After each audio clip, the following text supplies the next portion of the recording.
என்ன ஒரு விவாதம் இருக்கு அப்படின்னா, இதுல பாஜக வந்து விஜய்க்கு ஆதரவா நிக்கிறாங்க. பாஜக வந்து இதுல அரசியல் ஆக்குறதுக்கு முயற்சி பண்றாங்கன்ற மாதிரி ஒரு வாதம் வைக்கப்படுது சார். அதற்கு நீட்சியா இன்னைக்கு வந்து பாஜகவால் அமைக்கப்பட்ட 8 எம்பிக்கள் கொண்ட குழு வந்து இன்னைக்கு கரூர் வராங்க. அங்க வந்து ஆய்வு நடத்துறாங்க. அவங்களும் வந்து விஜய்க்கு அவங்க வந்து விஜய் ஒரு பெரிய நடிகர், அவருக்கு ஏற்ற மாதிரி இடத்த வந்து பெருசா கொடுத்துருக்கணும் அப்படின்ற மாதிரி பல குற்றச்சாட்டுகள்லாம் வைக்கிறாங்க. இதுல இந்த குழுவோட அந்த வேலிடிட்டி எப்படி இருக்கு?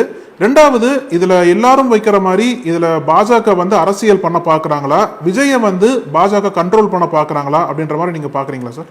பிஜேபியுடைய கடந்த கால வாழ்க்கை உங்களுக்கு பூரா தெரியும். பிஜேபி வந்து எந்த ஒரு இடத்திலையுமே ஒரு பொரிய தட்டி அதுல ஜுவாலையாக்கி குடிகாயங்கள் தான் என்பது அதான் வரலாறு போறாமே. இந்த 10 ஆண்டு காலத்துல வந்து பல மாநிலங்கள்ல வந்து தேர்ந்தெடுக்கப்பட்ட ஆட்சிகள்ல ஆயிரம் காயலாம் பண்ணது, விலைக்கு வாங்கினதெல்லாம் தெரியும். தமிழ்நாட்டுக்குள்ளார வந்து பிஜேபியுடைய வந்து எந்த ஒரு முயற்சி வெற்றி பெறலைக்கு போறாமே. இந்த 2026 வெற்றி பெறுவதற்காக அதிமுகவே குடைச்சு வச்சிருக்காங்க போறாமே. இந்த சமயத்துல இந்த அதாவது ஒரு அரசியல் நிலையான கொள்கை இல்லாம இருக்கக்கூடிய தாவேக்காவை தன் பக்கம் ஈர்ப்பதற்கு ஒரு வாய்ப்பா பயன்படுத்துவாங்க கண்டிப்பா. அப்ப தமிழ்நாட்டு அரசியல்ல எப்படி எந்தெந்த வழியில வர பார்த்தாங்க. ஆனா தமிழ்நாட்டு மக்களை பொறுத்த அளவுக்கு, சமூக நீதியை பொறுத்த அளவுக்கு இன்னைக்கு நம்ம ஆளுநர் உடனே வந்து அறிக்கை கடி கேட்கிறாரு. 2 ஆண்டு காலமா மக்கள் தேர்ந்தெடுக்கக்கூடிய ஒரு சட்டசபையில போட்டிருக்கிற பில்ல தூக்கி கடப்புல போட்டு உட்கார வச்சிருந்தவரு இதுல மட்டும் ஆரம்பிக்க வைக்கிறாருன்னு அர்த்தம்.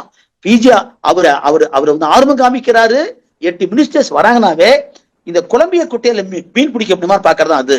பிஜேபியுடைய அப்பட்டமான ஒரு வேலை என்னன்னா, எங்கெல்லாம் வாய்ப்பு கிடைக்குமோ அங்கெல்லாம் வந்து குழப்பம் ஏற்படுத்தி இன்றைக்கு இருக்கிற இந்த திமுக ஆட்சியை வந்து கவிழ்க்கணும் 2026 கொண்டு வரதான் நோக்கம்.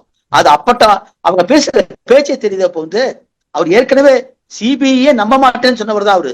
அவர் பேசுகிற மேடைகள்லயே என்ன சிபிஐக்கு பட்டும் போனா நியாயம் கிடைச்சிடுமா, அங்க போய் ஒளிரேன்னு சொல்லி கேட்டவர் தான்.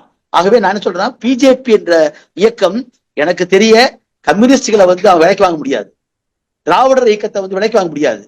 அதை தவிர யாரை வேண்டுமானாலும் தன் பக்கம் பார்ப்பதற்கு இழுப்பதற்கு முயற்சிப்பார்கள். அதிமுக சாத்தியமா இருக்குது உடைச்சு, அதுவும் இப்போ வந்து முழுமையாகல. இது அவங்களுக்கு கிடைச்சிருக்கக்கூடிய வாய்ப்பு.